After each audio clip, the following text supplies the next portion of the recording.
Hey guys, it's Jess. I'm just jumping in at the start of the episode to quickly let you know that while editing the episode you're about to listen to, I realized that I made a couple of mistakes and I'm really annoyed about that because I picked up on it straight away while watching it back and I was like, how do you not realize this as you were saying it out loud? But things happen. Anyway, in the beginning of the episode, I set the scene in the year 1986, and that is wrong. Our case actually starts in the year 1996. So when you hear me say 1986, just know that what I really mean is 1996. Okay, we're in the 90s. So that's it for me. I hope you enjoy the episode, and don't forget, if you haven't already, to jump over and give us a 5-star review on Spotify and Apple Podcasts, even though I made a mistake. Love you guys. Bye. Nestled amidst the serene landscapes of Ireland, where lush emerald hills seem to roll on forever and the sea's embrace dances with the sky, lies the quaint town of Skull. Its idyllic charm believed the turmoil that would soon grip its heart. For in this haven of innocence, the very fabric of tranquility was torn asunder when a sinister presence emerged from the shadows of the hills. A devil in the hills, unseen but deeply felt, struck down one of their own, plunging Skull into a maelstrom of disbelief and sorrow. As the story unfolds, a cross-border battle between two nations, Ireland and France, ensues, a quest for justice that pierces the veil of peaceful existence and uncovers the raw depths of a community's shattered trust.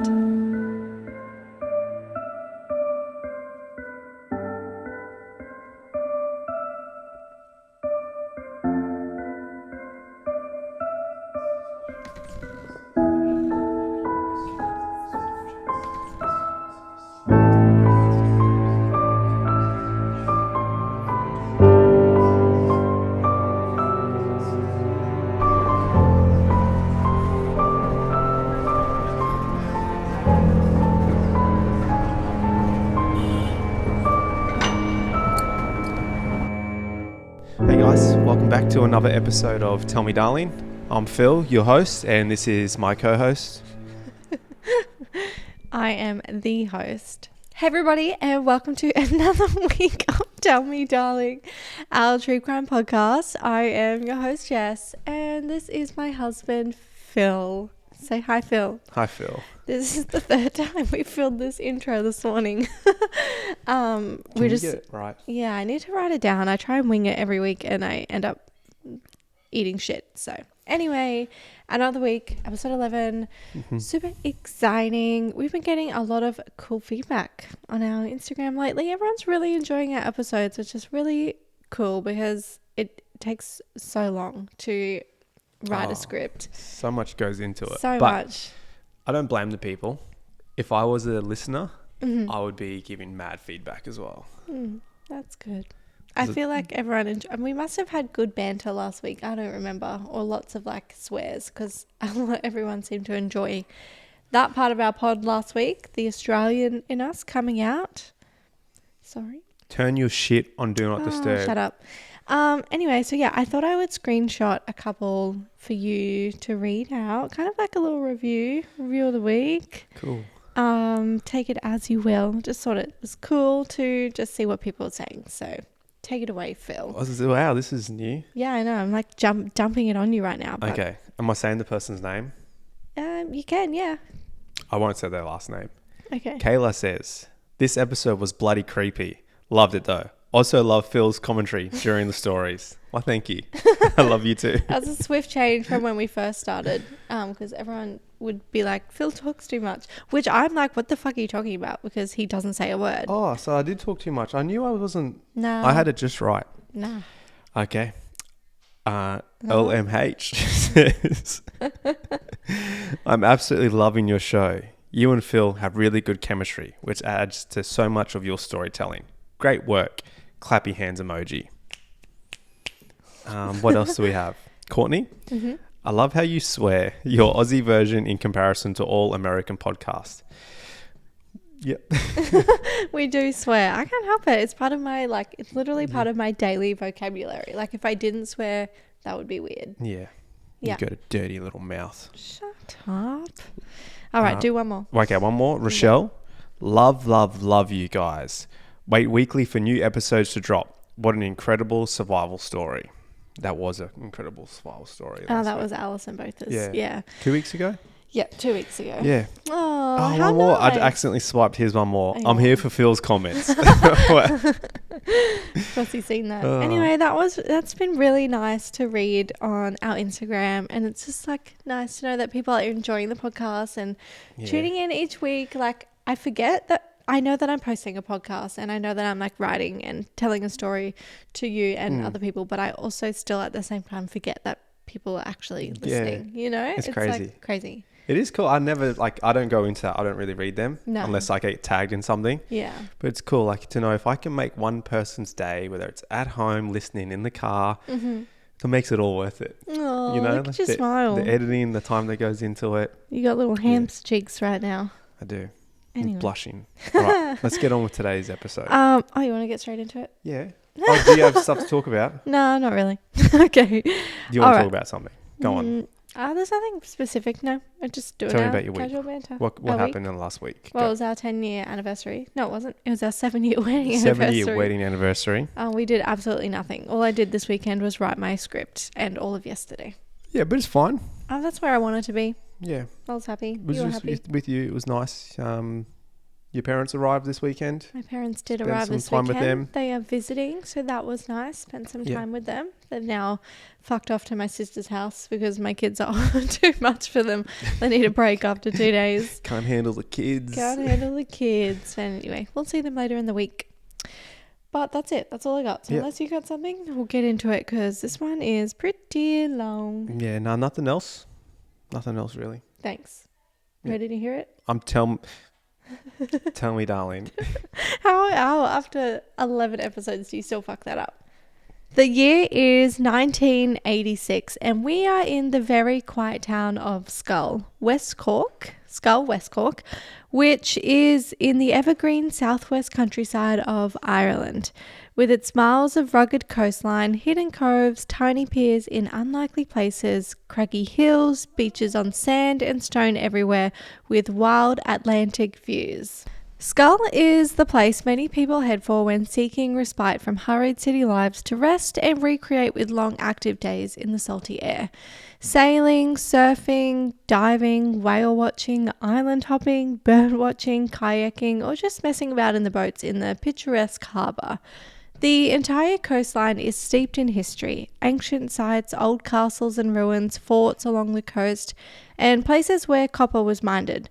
The mild West Cork weather has a refreshing quality that allows tropical plants to grow well, even though they don't really belong here.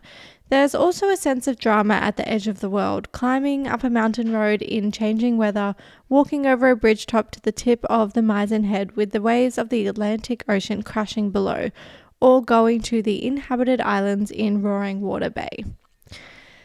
So we're just setting the scene. Well, you've set the scene. I've set the scene. I feel like I want to go there. It is absolutely stunning. It's beautiful there. It's like lush and green and crisp. There's like ruined castles and stone. Like it's just, it's really beautiful. That's what it was. I think, what's that one? What's that show everyone loves? We loved it. We watched it late, but it was like Game of Thrones. Game of Thrones. Was that filmed there? I don't know, but it could be. Ireland? It gives like I don't know if that was filmed there, but it is giving Game of Thrones energy. Yeah, man. It's definitely like that's where like that used to happen there. Yeah. Yeah, like there was like castles and stuff. There was lots of bloodshed. Like it's got history. Yeah. I want to go to Ireland. So West Cork captures both the heart of Ireland and a modern diverse atmosphere. The independent way of life here has attracted many people. Those who were brought here by chance have decided to stay and make this beautiful place their own home. These people would be referred to as blow-ins. So there's the people that live in the town. They are like Skull through and through. Yeah. And then the people that come here on holiday, fall in love and decide to move here, they're called blow-ins. Like they kind of blow in and they stay there. I'm guessing that like this, what do they call them? Skull-ins? Yeah. Skulls? The people of Skull. They don't like the blow-ins. No, they love it. They're a very multicultural town, but that's just what they called anyone that wasn't from Skull originally. Like, because the people that have lived there for hundreds of years, kind of thing. Okay. Yes. All right. They're just called blow-ins. Right. Yeah. She's a blow-in. Oh yeah, Phil. He moved here from Australia. He's a blow-in. It's like, it's not like a racist Okay. or like, Yeah. you know, It's not like, derogatory term. no, I better not say that. I better not. It's like a nice thing. Yeah. Okay.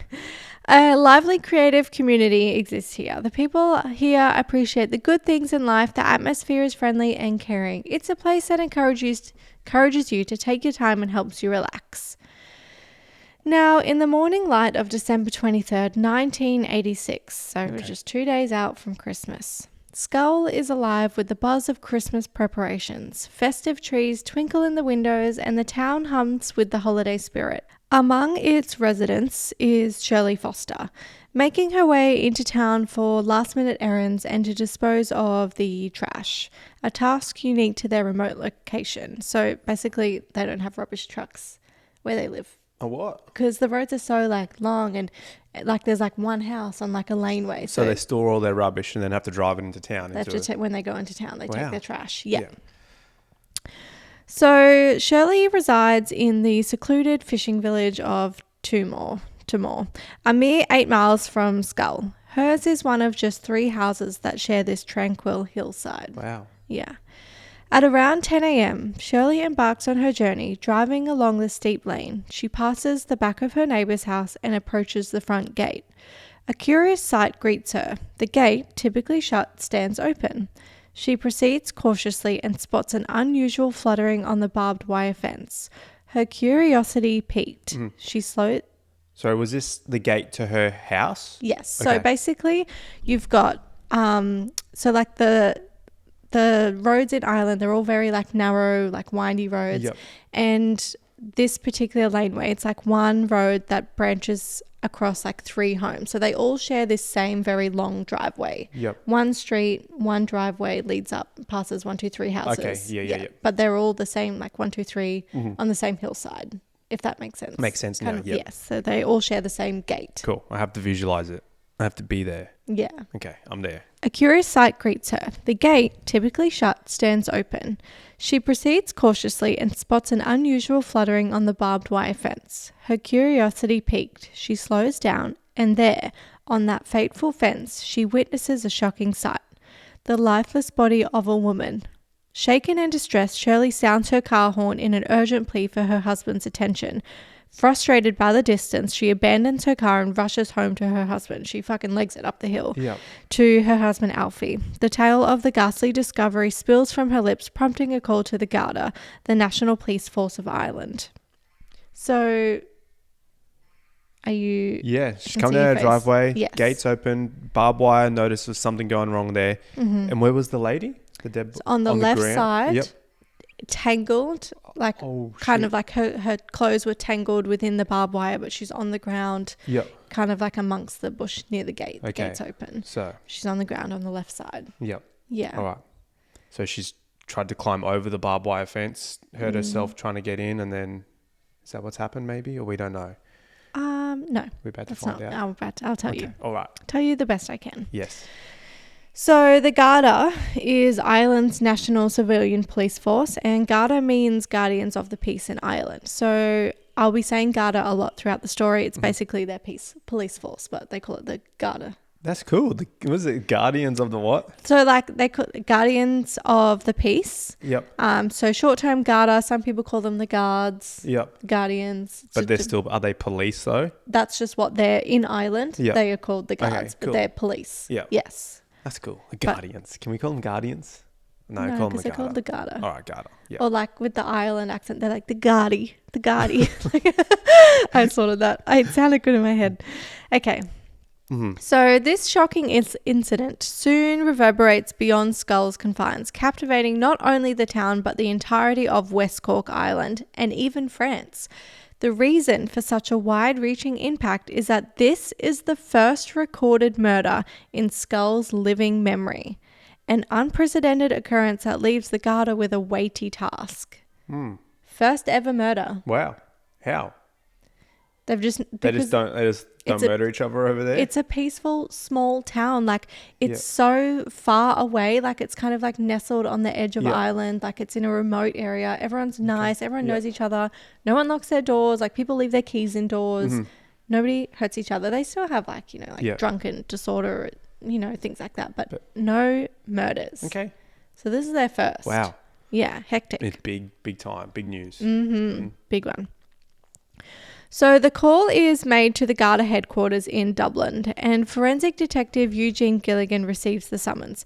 He learns of a remote town in dire need, a town where a woman's life has been extinguished, and so a team begins its journey from Dublin to Skull, a trek that spans 7 hours, navigating the labyrinth of Christmas traffic to arrive at around 10 p.m. So it takes them about, it's 7 hours. So it's deep in the thing, 7 hours to get there. Yeah, it's on the edge of Ireland. Uh-huh. As the hour, so the detectives are called, they're making their way. They don't get there till about 10 p.m, but we're still back at the crime scene. Okay, yep. As the hour approaches midday, the town's priest arrives to offer final prayers for the departed soul. His heart heavy with sorrow, 2 Garda officers join him in this solemn moment, their presence a symbol of unity and shared grief. So they do like a little prayer over the woman. By the afternoon, news of the murder courses through Skull like wildfire, attracting journalists and reporters eager to glean every detail. Among them, Barry Roche, a journalist from Cork, finds himself thwarted by the tape of cordoning off the crime scene. Another local journalist, Ian Bailey, already present, is no stranger to such forensic scenarios. His expertise frequently sought in cases of this nature. But in a different town? No. In the town. But he said he's an expert in this. It's just something he's interested in. Oh, okay. Yeah. Yep. The Dublin Garda team arrives later in the evening, greeted by the sight of a cold and clear night. The victim lies where she was found, untouched by time. The freezing temperatures had left her body nearly frozen, complicating the task of determining her time of death. The unyielding cold has frozen the hands of the clock, rendering the passage of time visible. So this part is kind of fucked up, but after the initial response by the Garda, they proceed with their protocols. Recognizing the need for specialist expertise, they contact the state's homicide forensic pathologist. However, his location is a considerable distance away, approximately 7 hours. Therefore, arrangements are made for his arrival on the following day or the subsequent morning. So another 7 hours. Takes 7 hours for the police to get there. 7 hours for would you say forensic? No, Yeah, for a pathologist. How come? So, And they're keeping her body there this whole time. As the plans are set in motion, the Garda assigned 2 officers to remain by her side, guarding her body throughout the night. Despite their watchful presence, her body remains untouched, lying on the ground as the hours tick by. By the time the pathologist finally arrives, a full day has elapsed since her discovery, making a span of approximately 24 hours. Now, I know we didn't get into it before, but was she definitely murdered? Oh, yes. Yeah. Like you haven't told me anything about what she looked like except for clothes ripped up and she was just on the ground there. I will get into that. Okay. But yeah, basically just wanted to put it out there that this poor woman was left on the ground for at least 24 hours from the time she was found. Yeah, that's not including but they just couldn't touch anything. They had to wait for the detectives to arrive. They had to wait for the pathologist to arrive so they could collect DNA and assess, her body and work out how she was killed and all of that. How are they stuff. not prepared for that? You think? Because they don't have murders in Skull. But still, in town or wherever the local, the central area, you think they'd have the doctors and the police and the people that can do that just in case. But this town, it just doesn't have a history of that. So they have the Garda, they have police, but they're just not equipped to handle a murder like this. So is there a jail there? Do people go to jail in that particular town? There's what do you call watch it? House? A watch house. Yeah. It's not like there's no, there is the Garda there. Yeah. But they are not prepared for a murder of this extent. This is something that's never happened. I bet they're prepared now. Possibly. I don't think it's ever happened again. Right. Anyway, okay. So she's there for 24 hours and this is very upsetting for the people in town and even her family when they find out this news. So regrettably, the decision to leave this woman's body has implications. The overnight temperatures in Skull hover just above freezing, causing her body to become partially frozen. This unforeseen consequence presents a challenge during the upcoming autopsy. The chilling temperatures have rendered her body temperature unmeasurable, rendering an accurate determination of the time of death nearly impossible. Wow. So basically they can't figure out how long she's actually been there because her temperature is frozen. But it wouldn't have been from between the time, like the night, like when Shirley found her that morning, would have been sometime within like that. Yeah, so they come up eventually with an 10. estimate. Yeah, okay. But they can't be like, she died at 3 a.m., which is what they would normally do in other circumstances. That's crazy how they can still do that, to see how long someone's been dead for. Yeah. Yeah, okay. So I'm going to go into a little detail about how she was found and her wounds. All right. So she had defensive wounds all up her arms, but she was also found nestled by kind of a shrub. They call it a briar's bush, and the briars are full of thorns, huge thorns. So they believe that this contributes to her wounds on her arms. However, the severity of her injuries become all too clear. She suffered profound head and facial trauma, including a grievous brain injury and a skull that had been crushed by a forceful impact. Among the disturbing evidence near her lifeless form, the Garda discovered a substantial concrete brick stained with blood. This brick is believed to have been the weapon used in the brutal assault. To emphasize the extent of her injuries, it's important to stress that her head and face bore the marks of severe and relentless beatings. While the assailant subjected her to numerous blows to the head, it is thought that the final fatal blow was delivered by the concrete block. Damn. Yeah. Okay, now that makes sense why they had to get the people in to deal with it. Yeah. You could have told me that earlier. Well, you cut me off in the story. All right. What difference would it have made though if she hadn't had... Like I thought maybe she'd gone up, tried to climb over the barbed wire, cut herself, fell down, dead. Or, she could have been super drunk or something if she's trying to climb over the barbed wire. It just made it sound like she was just found there dead. Okay. Not found there messed up dead. Okay. Yeah. Either way, you don't think that's suspicious? Of course it is. Okay. Okay. So now, okay. What happened to her? So she was dressed in like a white night... in her pajamas, essentially, kind of like a white nightgown, which was what was fluttering in the breeze. It had been attached to the barbed wire fence as if she'd fallen onto it. Her dress got caught in the scuffle. She had boots on, no socks, and no coat or anything like that. Okay. So very weird that she would be down the very end of her driveway near the gate in not really warm attire when it was below freezing. This is something that the police make note of. Was she one of the residents in the 3 houses on that hill? Yes. So in the wake of this horrifying discovery, the identification of the victim was relatively a swift process. Yep. The neighbour who stumbled upon her, coupled with the circumstance of her body lying outside of her residence, enabled a prompt recognition. The victim was confirmed as Sophie Toscan du Plantier, a 39-year-old French woman. Oh, I see. Okay, I know what's going on here now. The French woman passed away. It's on the borderline of French and Ireland. And don't know yourself. Is it French? Yeah, she's French. Yeah. Italy? Is it Italy? What's the... Well, that's in there country? Somewhere. Paris. Well, France is... France. Yeah, France. Paris is the city. Yep. All right. You don't know where this is going at all. Yeah, I know where it's going. Okay. All right. So Sophie... Was she a blow-in? She was a blow-in. She was French. Okay. Of course. Sophie Toscan du Plantier was... What a beautiful name, by the way. It is a very beautiful name. I obviously say it in my Australian accent, but when you hear them say it in French, oh my God, it's stunning. Yeah. Sophie was born Sophie Benoli on the 28th of July 1957 to parents George and Margaret Benoli. I tried. Don't do that. Okay. She had 2 brothers, Stefan and Bertrand, and the family was quite a prestigious family, which shaped Sophie's early years. They were infused with a deep appreciation for the arts and a love of nature. From her early days, it was evident that Sophie possessed a boundless curiosity and innate connection to the wonders of the world. As a child, her imagination was set ablaze by the captivating landscapes of her surroundings, nurturing a deep appreciation for beauty and the nature that would shape her entire life. In 1980, Sophie would marry Pierre-Jean Boudy, and soon after she would welcome her first and only child, a son, Pierre-Louis. Another cool, beautiful name. Those French names are different. Hey? I know, but they're so beautiful when they say them. Yeah.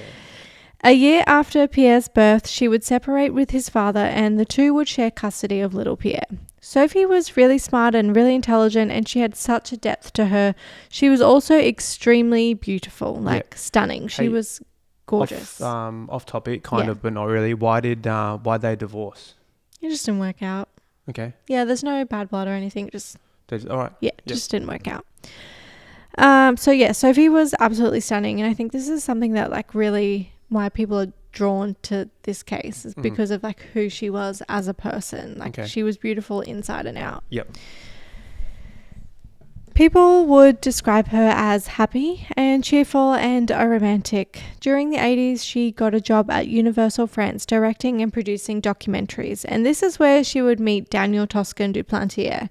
He was in his late 30s, early 40s when the pair met. It's not known exactly. And the two would eventually form a romantic relationship and marry in 1991. Mm-hmm. Daniel was a well-known and very big film producer. He was very smart and intelligent, and Sophie really loved that about him. They were both passionate about film and together shared some passions for deep conversations. After marrying Daniel, Sophie was swept into his world. They lived an extravagant, extroverted lifestyle. As I said, Daniel was really known in his field, and back in the 80s, movie directors and filmmakers were just as highly regarded as the stars themselves. And so in their world, they were basically celebrities, surrounded by glitz and glam and lots of people knowing their name. Daniel had worked really hard to get here, and he loved the life he had created for himself and now his new wife, Sophie. But it wasn't Sophie's world. Mm-hmm. Sophie liked to be alone. She liked her privacy and keeping her cards close to her chest. She loved to read and be out in nature. Her son Pierre described her as always being present in the moment. She needed an escape from this new life she had created for herself, a safe haven she could retreat to when the noise was too loud. It was that led her to Ireland. When she was a child, she had lived with an Irish family for a time to learn how to speak English. She fell in love with the landscape and the people so much that in her heart she knew that she always wanted to go back. And so with this, along with the help of her husband Daniel, she decided to purchase a holiday home. The house was surrounded by wild beauty and was so remote. It's really what attracted Sophie to purchase this home. When here, she wasn't Sophie Toscan du Plantier, the famous film director. She was just Sophie. Yeah. Sophie had spent winters in Ireland for the last couple of years. Sometimes she would bring her son Pierre and other times she would come alone. Wow. Her husband Daniel never came to her holiday home, and I think that's because this was Sophie's thing. It was her home away from home and it was just something that she loved for herself. As Christmas Eve dawns, Sophie's body remains where it was found the previous day. Investigators are busy taking pictures and carefully examining the area, uncovering some interesting facts. So we're back to the crime. Yeah. Now, so during this time, she was at her holiday home alone. Yes. She's spending Christmas alone without her son and her husband. Well, this was a huge question back in the day. But her parents shared that the reason that Sophie was at the holiday home was because they had been in September as a family, and her parents complained about the heating. She said it was too cold. Yep. So Sophie went back just before Christmas. Her plan was to fix the heating. She was due to fly out on the 24th of December to go back home for Christmas to be with her husband and her son. Okay. And then the family would come back just after Christmas to spend time in the house, but the heating would be fixed. Okay. So that's why she was there. All right. Yep. Alone. Mm-hmm. Yeah. Close to Sophie's body. So we're back at the crime scene. Yeah. Close to Sophie's body, they spot a lone footprint, but they can't figure out the exact size of the shoe that made it. They also discover a few places where there's blood on the ground. The metal gate nearby has stains of blood on it as well. When they look at Sophie's body closely, they notice a small dip in the ground underneath her, suggesting that the blows that caused her death were delivered while she was lying on the ground. The reason behind Sophie's death is noted down as a laceration in her brain, a fracture in her skull, and multiple injuries to her head. Unfortunately, because her body was exposed to the elements, we still don't know an exact time of death. But inside Sophie's house, everything appears to be orderly, as if no one had broken in or caused a disturbance. It seems that Sophie spent the evening alone at home. 86, was it? 80? 86. No mobile phones, was there? No mobile phones. Seems like she's been lured down the front somehow. Where am I? Yeah. So nothing seems to be disturbed or broken. It seems that she spent the night alone. However, a few curious things catch the detective's attention. There are 2 wine glasses left by the sink. Sophie's keys are still in the door's lock, like in the back of the door hanging, as if it had been locked from the inside. And there's a smudge of blood near the back door's handle. This last detail makes them think that someone with maybe bloodied knuckles have grabbed the handle, and as they've like pulled it down to open, their knuckles have brushed against the door and left a mark. When they go upstairs to Sophie's bedroom, they see that everything looks undisturbed. Interestingly, her bed is positioned in a way that anyone outside could easily see through the open window, which doesn't have any curtains. Yep. So it's very clear to police that like if someone was watching her from outside, they could see straight into her bed. Yep. So with all of this information, the Garda's direction of their investigation is led by the idea that this murder was probably most likely done by a male. Given that the weight of the cement block and the force that it was used on her, it was most likely done by someone she knew, as there was no sign of a struggle inside the home. This felt like a crime of passion, given her injuries, almost like somebody was mad or angry at her. This is usually common in cases where people are hit a lot or stabbed 40 times or shot 10 times. Yeah. It seems like a crime of passion. It was the husband. Okay. He's done it. That's your bet? Yeah, he's flown over. He must have thought that she had something going on with someone else. Interesting. And he's done it. All right. That's Phil's direction. Yeah. That's the way we're going. Unfortunately, a sweep on the area and testing after testing as much DNA as they physically could, they come up with nothing. There's not enough because like they find like traces of things, but back in the 80s, like you needed no hair, no gloves, no sperm, no blood, anything. No. They can't find anything. No, that you need at least a teaspoon of blood to be able to test the DNA. That's a lot, isn't it? A lot back then. Now it's like 1 hair follicle and you're done. Yep. But back then, no. Obviously, like the cement concrete block, like that's not going to hold a fingerprint because it has like too many. It's a rough surface. Yeah. But yes, nothing anywhere else. Yep. A team of 50 detectives were assembled to lead Sophie's murder investigation. The team set up what is called an investigation room, and what would happen in here is that they would literally write down every bit of information, log any information related to the case and any discussions or leads that they had, and nothing went unnoticed. Everyone who came into this room had to write shit down. They had to catch up on stuff so that everyone was debriefed on what was happening. During the Garda's investigations, they begin house-to-house inquiries, and during this, they would give the home occupants a form to fill out. It was kind of like a questionnaire, and that would list who they were, how old they were, where they lived. On the form, it also required them to write where they were on the night of Sophie's murder, specifically between 12 and 4 a.m. They interviewed almost 1,000 people in the town, which had identified a total of 54 suspects initially. Pretty quickly, that narrowed down to 10, and one by one, they went through those and came up empty. Yep. On the 27th of December, a woman by the name of Marie Farrell was visited by the Garda and given a questionnaire. And one of those questions was, did you see Sophie Toscan du Plantier? And she said that she had seen Sophie in her shop on the Saturday. So Marie told the Garda that when Sophie left the shop, she had seen a man across the road outside of McCarthy Butcher's on the main street. She thought he looked a bit weird. He was wearing a very long black coat. Marie said that when Sophie left the shop, he followed her down the street. He went from corner to corner watching every place she went. So basically like stalking her. And this lady didn't think to do anything about that? Well, yeah.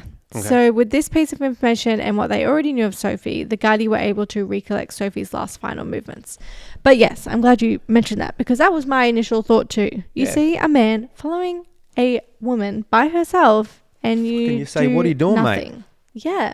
Hey, back up. Yeah. Or I'm watching you. That's I mean, maybe it wasn't as like creepy as she's like described it. But it sounds creepy. But it sounds creepy.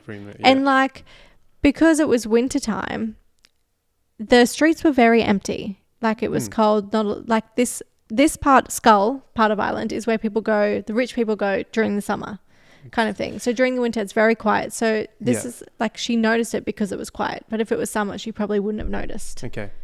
Does that make sense? Yeah. Yeah. Okay. So these are Sophie's movements. Mm-hmm. On the 20th of December, she arrives in Cork Airport. She goes and gets supplies at the supermarket before making her way back to her cottage. On the 21st, there's not a lot about what she did on this day, so I presume that she just spent the day in the cottage alone. Mm-hmm. On December 22nd, Sophie takes a stroll to Three Castle Head, the remnants of Dunlow Castle. Almost 1,000 years old, this structure is steeped in history. Mm-hmm. This castle stands by the sea's edge and is also adjacent to a serene lake. Three Castle Head comes with its own intriguing tale, one of which involves the legend of the White Lady. As the legend goes, encountering the White Lady by the lake is an ominous sign, prompting one to utter their prayers as the outcome may not be favourable. So basically, if you see the White Lady, count your blessings, because you're about to die. The White Lady of Death. Yeah. What is she? Like urban legend or something? Yeah. It's like a... Do you see it in the water or on the edge? Like around Three Castle Head. Yeah. So around there near the lake kind of is she thing. like a big figure, small figure? It's like a ghostly figure, I presume. I didn't Google it because I'm not trying to introduce that into my life. Yeah, well, ain't no white ladies coming up in here. I see no white lady in that back paddock. Okay. So during her walk, Sophie has a startling experience that she believes involves the White Lady. The encounter leaves her so frightened. How does she know? Because she knows. I mean, how do we know if she did? Why don't you let me finish? Okay, sorry. Yeah. The encounter leaves her so frightened that she rushes to the nearest residence, which belongs to a French couple she knows. Sharing her unsettling feelings, Sophie explains her visit to the castle and the overwhelming anxiety it brought upon her. Unfamiliar with the White Lady's lore, her friends offer comfort, reassuring her that everything will be all right. Sophie eventually departs, though the couple later admit that if they had been aware of the White Lady's legend, they would have discouraged her from returning home that day. Whoa. Okay, this is taking a big turn. So after exploring Three Castle Head and seeking solace with her friends, Sophie makes her way to Billy O'Sullivan's pub in Crookhaven. This was a routine she often followed, taking a seat in her familiar corner. The pub's amiable elderly owner, Billy, has a special connection with Sophie. Their interactions involve a blend of languages. He speaks to her in French to practice, while she responds in English to improve her language skills. This exchange strengthens their friendship. Concluding her tea, Sophie bids her farewells and unknowingly marking the final instance she is seen alive by anyone in the town. Wow. Yeah. So the Billy, who is the owner of Billy O'Sullivan's pub, he takes this pretty hard. Yeah, he would. Because he's, other than the person who was with Sophie last, he's the last person that speaks to Sophie. Yeah. Yeah. And he's really sad about this. This has turned into some like the Ring shit. Like you watch the DVD, like the Ring. Is it the Ring? You watch that tape and then you die. Yeah. It has nothing to do with that. That's just an interesting detail of the story. Yeah. So after Sophie's tragic murder, an eerie cloud settled over the peaceful town of Skull, casting an unsettling feeling of fear and unease. It was a stark change for the community, which had always been calm and relaxed. People began to lock their doors and windows, something that they'd never really done before. Suspicion hung in the air, and neighbours started looking at each other differently, wondering if someone dangerous could be living among them. Skull is a remote town, and Sophie's house wasn't easy to stumble upon. It's not the kind of place you accidentally drive past. People in the town started talking and sharing rumours, trying to make sense of what had happened. The whole situation was confusing and unsettling, and everyone was trying to figure out the truth behind the tragedy. The Gardaí in those early days really didn't have any leads or much to go on, and no one strongly stuck out to them. But there was something that occurred that they did find unusual. On the 26th of December, a local journalist named Ian Bailey publishes a piece in the Star newspaper. In his article, Ian states, an autopsy has revealed that she succumbed to severe head trauma with no indication of sexual assault. The Gardaí, the Irish police force, view this publication with suspicion. The reason being that only 3 days have elapsed since Sophie's tragic demise, and this specific information had not been released to the general public. The Gardaí are left pondering the source of Ian's knowledge, raising questions about how he came to possess such details.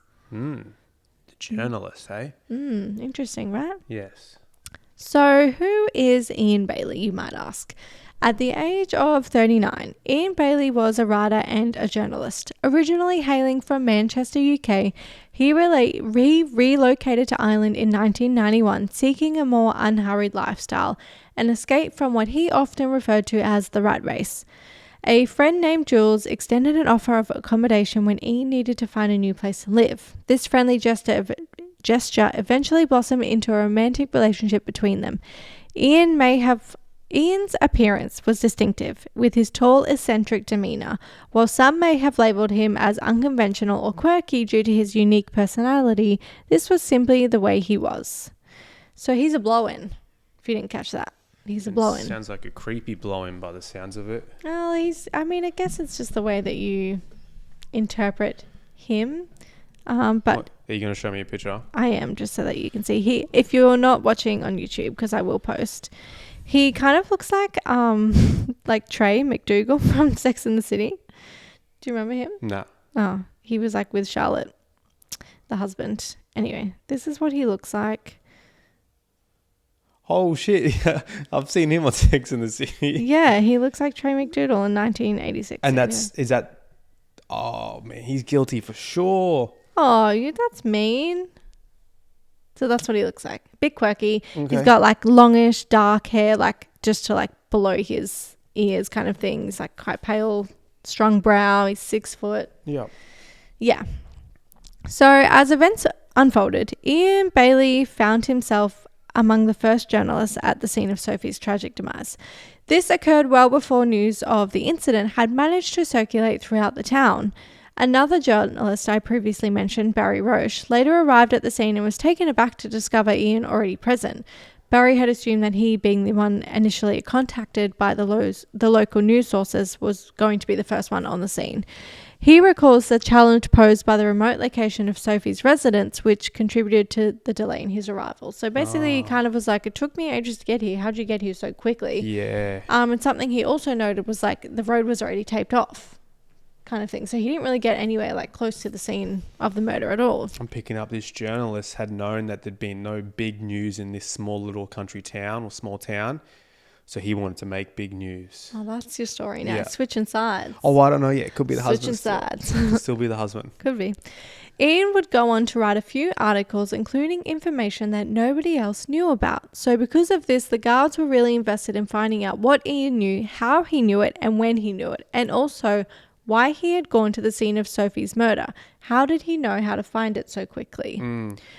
This wasn't the only thing that focused the guards' attention on Ian Bailey. On Christmas Day, it's a tradition in Skull that after the morning mass, everyone would go to the seaside and they would do a Christmas swim in the freezing water.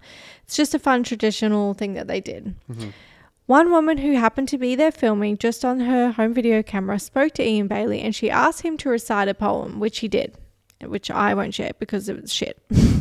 And when she stopped filming, she says to Ian, "Happy Christmas," and she puts her hand out to give him a handshake. And when Ian pulls his right hand out of his pocket to shake her hands, she noticed that all over his hands were scratches, and she thought how unusual because they were all over the back of his hand. Yeah. So it's something that she remembered.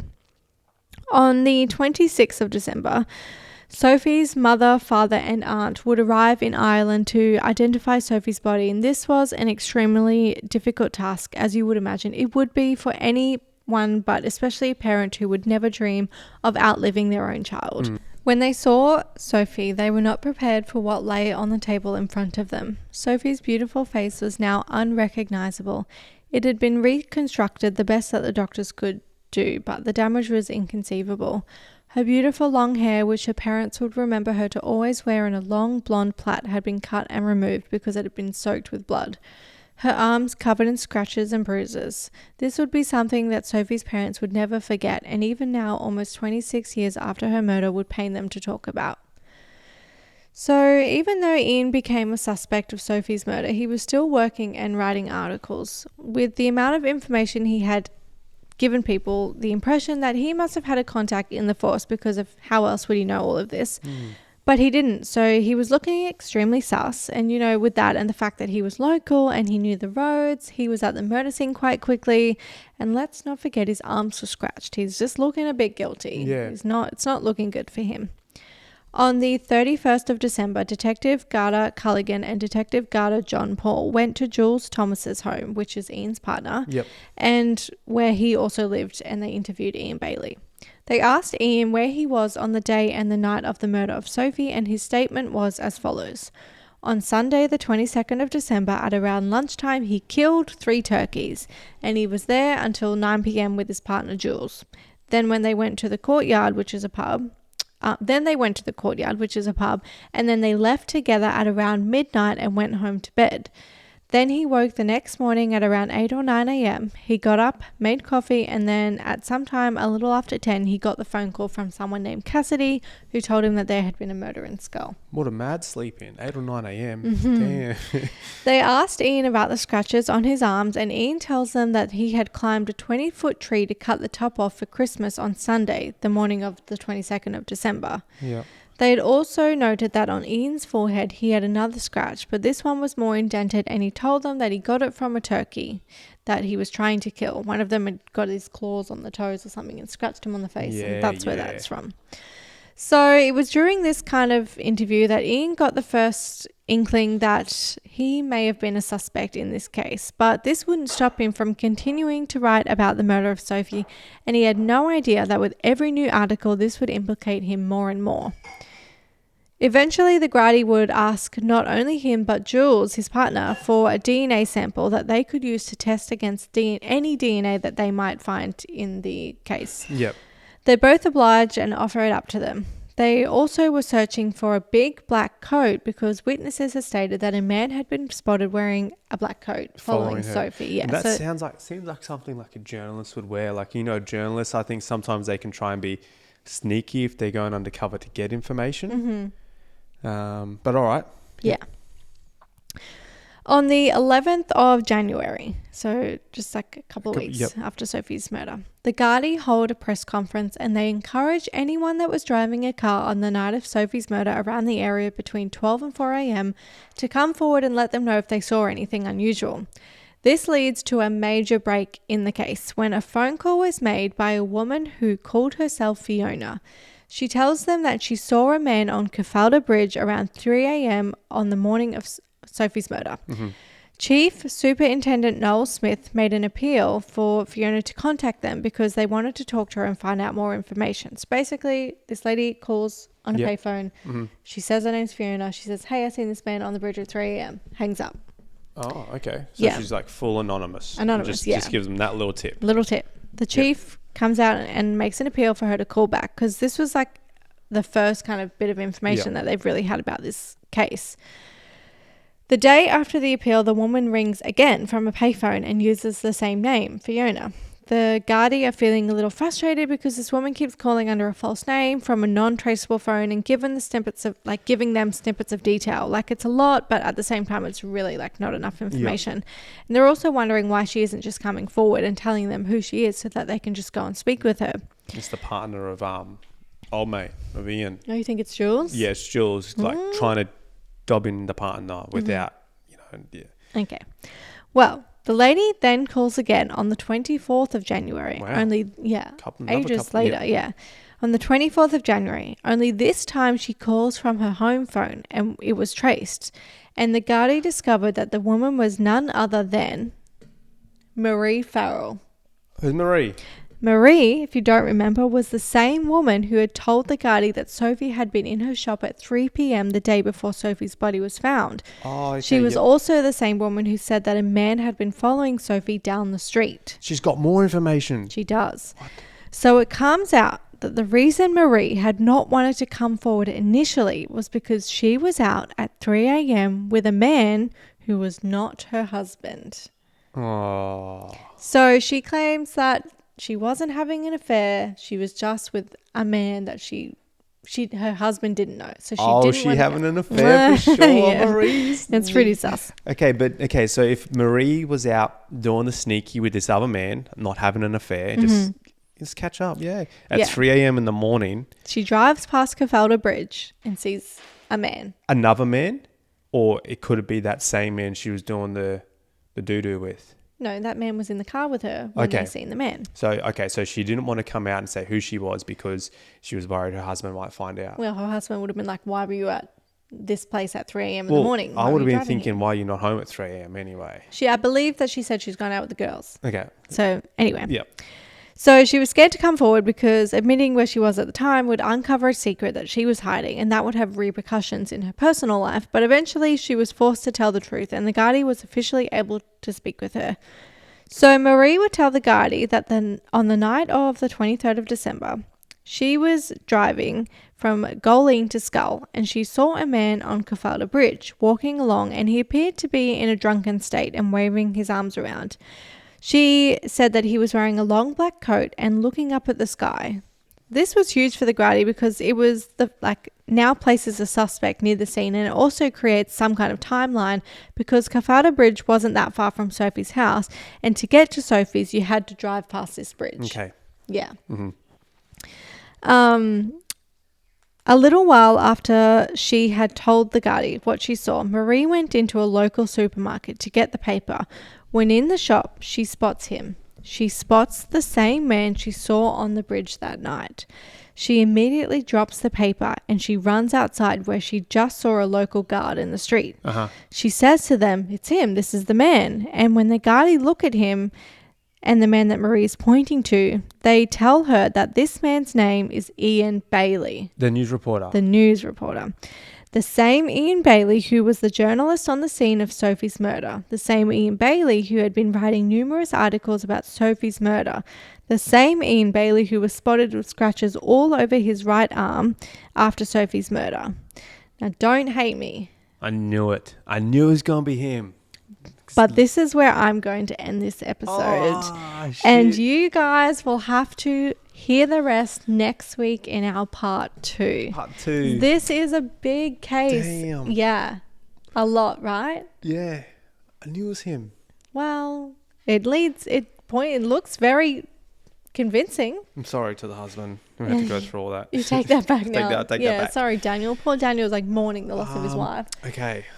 Next week, eh? Next week, you're gonna have to wait till next week to find out where this story goes. It's huge. There's so much to it. Wow. I just had to split it up. Okay.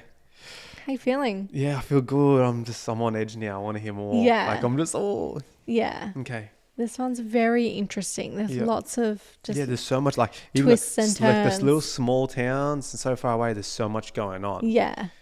You know, and is there any more on the lady who found her? That was her neighbor. She's, that was it was very traumatizing I thought the for story was her. going to But be about her at first. no, But, I set it up. Yeah. No, but she was the one that found Sophie, Okay, and yep. obviously that left her Yeah. very There's traumatized. so much going on. Like little. It's like, yeah. Yeah, crazy. It's for like a little small town to be so big. Yeah. I don't know what to say there. Anyway, that is the end of this week's episode, and you guys will have to catch part 2 next week. I'm just going to wrap it up today. Shush, please. If you haven't noticed, this episode's probably been really stop and starty because we have our beautiful 4-year-old daughter home. She was not well yesterday. She's feeling a lot better today, but she's in our company, and we've set her up with pens and iPads and everything to try and get this episode recorded, and she does not give a fuck. She doesn't care. And yeah, we're going to have to wrap it up. Goldie, do you want to say goodbye to everyone? No, I'm having a cat. Okay, but just say goodbye to Mummy's friends. Say catch you next week. Bye-bye.